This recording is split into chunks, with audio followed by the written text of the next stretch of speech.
Keputihan, sebuah kondisi yang umum terjadi pada wanita dan biasanya menjadi perhatian kesehatan yang cukup penting.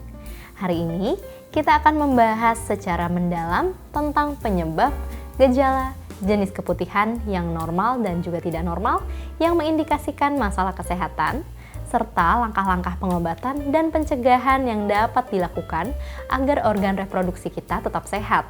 Bersama saya Dr. Gama, hari ini hanya di channel Kata Dokter.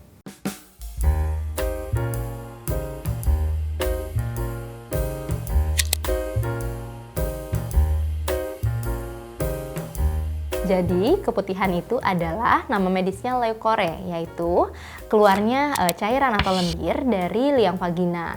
Nah, sebenarnya keputihan ini dibagi menjadi keputihan yang normal dan tidak normal. Keputihan itu normal ya, pada umumnya adalah cara mekanisme pertahanan dari saluran reproduksi wanita untuk mempertahankan kelembapan dan menjaga flora normal yang ada di dalamnya.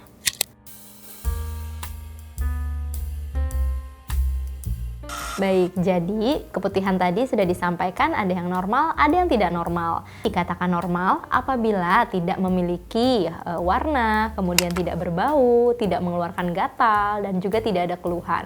Nah, keputihan yang tidak normal biasanya disebabkan oleh beberapa faktor. Contohnya, bisa jadi karena iritasi, bisa jadi juga karena adanya infeksi. Infeksi dari virus, bakteri, jamur, itu bisa menyerang pada saat organ kewanita atau vagina tersebut terserang mikroorganisme tadi, sehingga menghasilkan keputihan yang berwarna atau berbau dan gatal.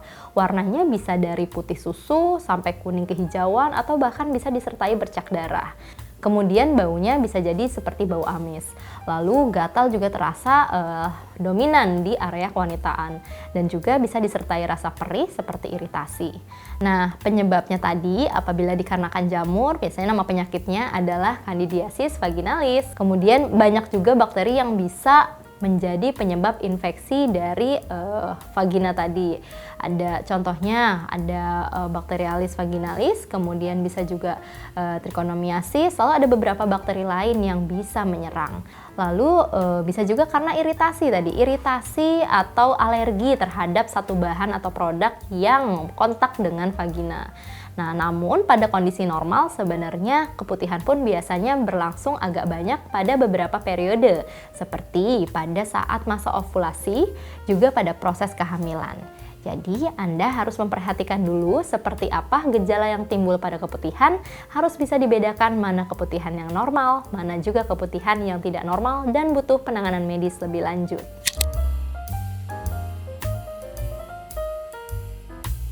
Baik, jadi sebenarnya keputihan itu tadi ya tidak merupakan suatu penyakit yang berat jika tidak disertai dengan gejala. Namun jika keputihan itu ada tanda-tandanya seperti berbau, kemudian berubah warna, lalu gatal yang luar biasa, diindikasikan penyakit tertentu, tentu bisa menjadi serius apabila tidak ditangani dengan tepat, apalagi kalau sudah mengarah ke infeksi menular seksual. Tentunya selain membahayakan diri, juga bisa membahayakan pasangan seksual dari orang tersebut. Jadi, jika sudah ada gejala yang muncul, jangan diabaikan, karena selain bisa menularkan, juga bisa membahayakan diri sendiri, karena bisa mempengaruhi kesuburan, juga bisa menginfeksi organ reproduksi yang lebih dalam.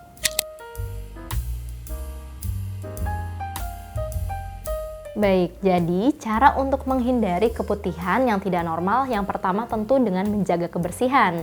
Teman-teman harus rajin membersihkan organ kewanitaan dengan menggunakan air bersih, kemudian mandi rutin minimal 2 kali sehari, kemudian tidak boleh membiarkan area kewanitaan itu lembab dengan cara menggunakan pakaian dalam yang tidak terlalu ketat dan juga menggunakan bahan yang mudah menyerap keringat.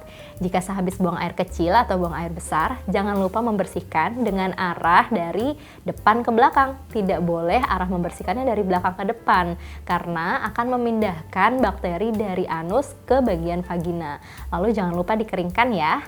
Teman-teman juga tidak disarankan terlalu sering menggunakan pembersih kewanitaan karena akan mempengaruhi pH dan lingkungan dari mikroorganisme baik yang ada di dalam organ kewanitaan. Kemudian teman-teman juga perlu rutin untuk melakukan pemeriksaan terutama yang sudah menikah seperti IVA test atau pap smear untuk mengetahui ada atau tidak penyakit lainnya dan mengurangi resiko penyakit yang berbahaya. Salah satunya adalah CA cervix. Kemudian hindari stres, hindari minuman beralkohol atau rokok. Kemudian jangan lupa untuk selalu menghindari perilaku seksual yang beresiko dan menggunakan pengaman apabila dibutuhkan. Konsumsi makanan yang bergizi dan minum air putih yang cukup minimal 2 liter sehari untuk menjaga kelembapan dari area kewanitaan.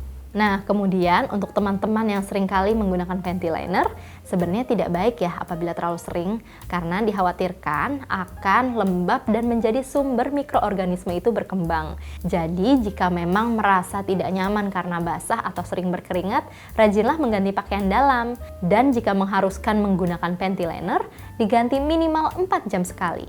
Sama halnya dengan menggunakan pembalut, tidak disarankan menggunakan pembalut terlalu lama, maksimal 4 sampai dengan 6 jam sudah harus diganti. Nah, terapi dari keputihan ini sendiri tergantung dari penyakit dasar apa yang terkena pada seseorang.